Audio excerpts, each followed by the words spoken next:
Question and answer tayo, ha? Sige, ikaw bahala. Basta ako'y habang tumitikim nitong napakasarap na mojita. Kung ikaw ang papipiliin, anong mas gusto mo? Iwanan ka o ipagpalit ka sa iba ng iyong syota? Napakadali naman yung tanong mong yan eh. Napakadali ang tanong niya ni Jessie. Abay, syempre, kung ako ang papipiliin kung iiwanan ba o ipagpapalit ng aking syuta, edi ang pipiliin ko yung iwanan.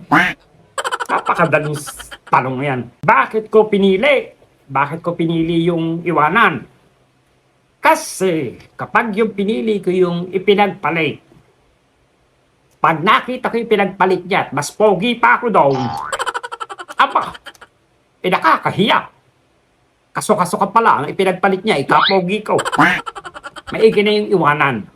At least kung saan siya lupalo pumunta, wala akong pakialam. Doon siya, doon lang talaga.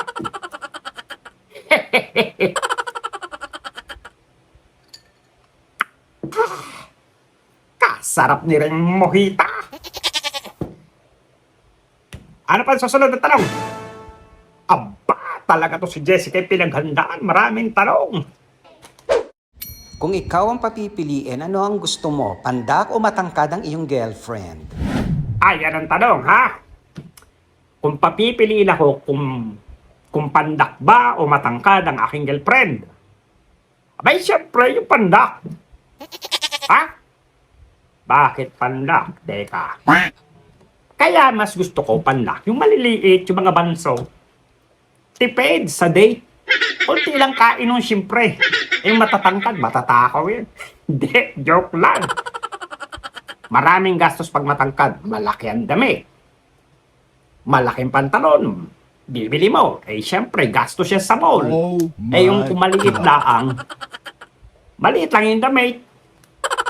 Diba? Diyan sa akin kayo magtatanong. Suwabing-suwabe ang sagot. Hindi ka ba inom, Jessica, ng mojita? Kasarap din eh. Bahala ka. Ang sarap! May tanong ka pa rin? Wala ka talagang kasawa-sawa. Hindi ka nadadala. Anong question? Para ako nasa hot seat ito eh. Talaga namang hot. Pinagpapawisan ako eh. Kung isinasama ka sa Canada at libre, sasama ka ba? Kung sasama sa Canada at libre, sasama ako. Diba? May dumaang tricycle. Kung sasama ako sa Canada at libre, sasama ba ako? Napakahirap na tanong yan. Sagot ko? Hindi! Bakit hindi? Abay, siyempre, walang marites doon eh. Mamimiss ko, kaya hindi ako sasama. Dito, daming marites. Diyan na kayo. Bye-bye!